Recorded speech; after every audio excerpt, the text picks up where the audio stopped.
হ্যাঁ, এটাই আমাদের সেই শেষ যুগ যেখানে ছেলে মেয়ে পার্থক্য খুঁজতে গেলে খুঁজে পাবেন না। এক্সাক্ট ছেলে কোনটা আর মেয়ে কোনটা এটা কিছুদিন গেলে আপনি বুঝতেও পারবেন। এবার গাইজ, আজকের ভিডিওটি একটি অশ্লীল বেহায়া বড় আপুকে নিয়ে। দেখেন, আমার ভিডিওতে আমি এরকম ভাবে কাউকে চড়াভাবে বেহায়া বলি না, বাট এই আপুর ক্ষেত্রে আমারে বলতে হচ্ছে। আচ্ছা, এই আপুটার অঙ্গভঙ্গি দেখে কি আপনার কোনো দিক দিয়ে মনে হচ্ছে যে একজন মেয়ের আচরণ এরকম হতে পারে? একজন মেয়ে হয়েও নিজের ভিতরে এতটা স্বাধীনতা বোধ তৈরি করে নিয়েছে, একজন মেয়ে হয়ে একজন ছেলের সাথে সে নিজেকে কম্পেয়ার করার চেষ্টা করে। দেখেন, আপনি মানেন আর না মানেন, এই সকল মেয়েরাই ভবিষ্যৎ প্রজন্মের ধ্বংসের কারণ। এই ধরনের মেয়েরা নিজের শার্ট প্যান্ট টি শার্ট পরে নিজেকে স্ট্যান্ডার্ড প্রমাণ করার প্রতিযোগিতায় নেমেছে। আজকের এই আপুটার এই নোংরা প্রতিযোগিতা আমাদের ভবিষ্যতে মা বোনের উপরে কতটা ইফেক্ট ফেলবে এটা আমাদের ধারণার মধ্যেও না। হ্যাঁ, সে নিজে একজন বেহায়া, তার এই নোংরা বিষয়গুলো যদি সে ঘরের মধ্যে রাখতো সেখানে আমার কোনো মাথা ব্যথা ছিল না, কিন্তু সে খারাপ কাজ করতেছে এবং সে এমন ভাবে সবার সামনে প্রেজেন্ট হচ্ছে তার করা খারাপ কাজ দেখে অন্যজন ইন্সপায়ার হয়ে যাচ্ছে। দেখেন ভাই, আপনি মানেন আর না মানেন, বাংলাদেশের বেশিরভাগ মানুষের দেখেই বেশিরভাগ কাজকর্ম করে, আর এরা সবার সামনে নিজেকে এমন ভাবে প্রেজেন্ট করতেছে যেন তার অশ্লীল অঙ্গভঙ্গি একেবারে নরমাল একটা বিষয়। আর আমরা এই বিষয়গুলোকে পুরোপুরি ভাবে নরমালাইজ ভাবে মানায় নিচ্ছি, বিকজ নরমালাইজ ভাবে যদি মানায় না নিতাম তাহলে ভিডিওটা হয়তো বা আমার অবধি পুষতো না। দেখেন, এরা নিজেকে কি মনে করে চলাফেরা করে এই বিষয়টা আমার জানা নাই, কিন্তু এদের মাইন্ডসেটে একটা কথা খুব ভালো মতো গেঁথে গেছে, সমাজের লোকজন কে কি বলতেছে এইটা দেখার সময় আছে। এই একটা মাইন্ডসেট নিয়ে এরা সব সময় চলাফেরা করে। দেখেন, সমাজের লোকজন আপনাদেরকে নিয়ে ভালো খারাপ মন্তব্য করতেছে, এই বিষয়গুলো যদি আপনার ভিতরে বাধা নাও দেয়, আপনার নিজের নোংরা বিষয়বস্তুগুলো আপনার নিজের কাছে রেখে নিজেকেই প্রশ্ন করে দেখেন, আপনি একজন মেয়ে হয়ে আপনার শরীরের বিভিন্ন পার্ট অন্য ছেলেদেরকে যে দেখিয়ে বেড়াচ্ছেন, নিজের ইজ্জত হেফাজত করতেছেন না, নিজের লজ্জা অঙ্গ মানুষের সামনে তুলে ধরতেছেন, এটা আসলে আপনার কাছে কতটুকু সম্মানীয় বিষয় আপনি নিজের কাছে প্রশ্ন করে দেখবেন। আপনি যখন ঠান্ডা মাথায় আপনার সুস্থ মস্তিষ্ক দিয়ে এগুলো বিষয় চিন্তা করে দেখবেন, তখন দেখবেন আপনার বিবেকের কাছে আপনি হেরে গেছেন। সমাজের লোক কে কি বলতেছে এটা অনেক দূরের কথা, কিন্তু আফসোসজনক বিষয় আপনি কোনো সময় আপনার নোংরামো বিষয় নিয়ে এরকম ভাবে ভেবেই দেখেননি।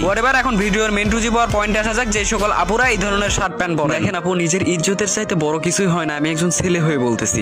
আপনি নিজে একবার হইলেও ভেবে দেখবেন, ধরেন একদিকে কিছু টাকা আর সামান্য ফেম, আর আরেক দিকে আপনার ইজ্জত রাখা আছে, আপনি কোনটা চুজ করবেন?